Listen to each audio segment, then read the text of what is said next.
But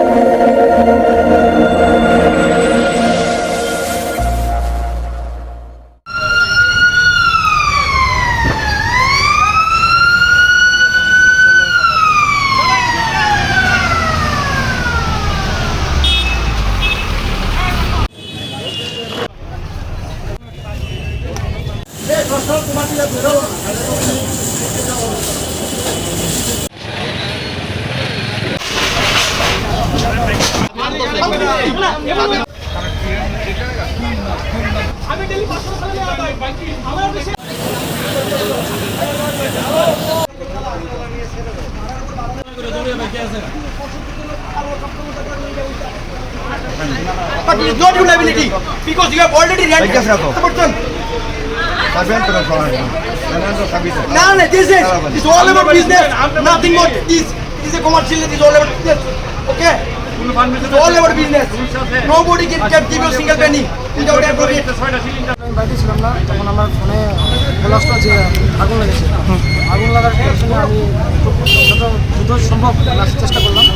যাওয়ার সময় আমি ব্যাগটি পড়ে গেছি রাস্তার মধ্যে, কারণ স্বাভাবিক বাড়িতে আগুন লাগলে যা হয় আর কি। এসে দেখি যে আমার বাড়ির পাশে একটা রেস্টুরেন্ট দোকান আছে, তার নাম খাদ্য রসিদ। ওই খাদ্য রসিদের যে ফাস্টফুডের যে দোকানটা, এটার মধ্যে আগুন লেগেছে। একটা ছোটো একটা দোকান, হার্ডলি 100 to 200 স্কোয়ার ফিটের মধ্যে হলো। এটার মধ্যে 6-7টা সিলিন্ডার লিকেজ আছে।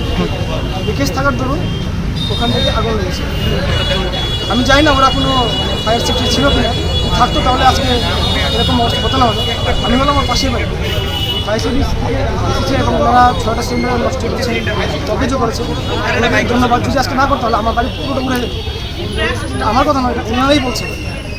এখানে আগুন লাগার মানে কি ধারণাটা কি, মানে কিভাবে লাগতে পারে? ওরা গাফিলতি করেছে। ইভেন যারা রেস্টুরেন্টের মালিক ওরা পালিয়ে গেছে। ইভেন যে ওনাদেরকে সার্ভিস দিয়েছে, যে কেয়ারটেকার ছিল, উনিও পালিয়ে গেছেন। শুধু ওনার ওয়াইফকে চলে গেছে। কোনো একটা ফাস্টফুডের দোকান রিসেন্টলি দিছে পুজোর আগে, এটার মধ্যে আগুন পাইছে। এর মধ্যে গ্যাস সিলিন্ডার কিছু মজুদ ছিল, 4-5টা এক করতে 5টা।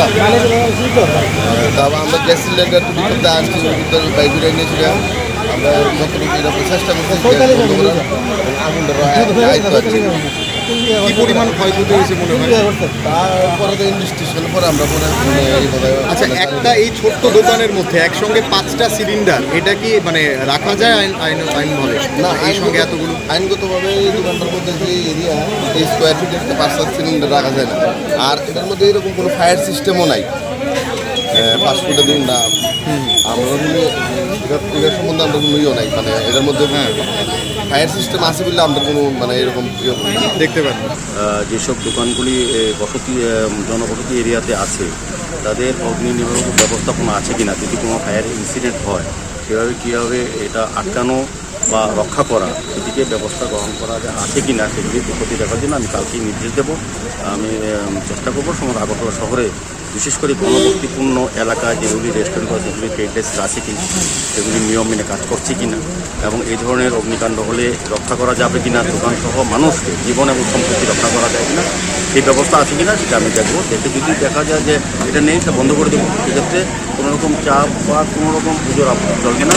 সব কিছু আজকে যেটা কৃষ্ণনগরের সংঘটনগুলি হয়েছে, এটা ভয়াবহ অগ্নিকাণ্ড হতে পারে। সময় মতো আমাদের ফায়ার ব্রিগেডের কর্মীরা কাজ করাতে, এলাকার লোকরা সাহায্য করাতে, সার্বিক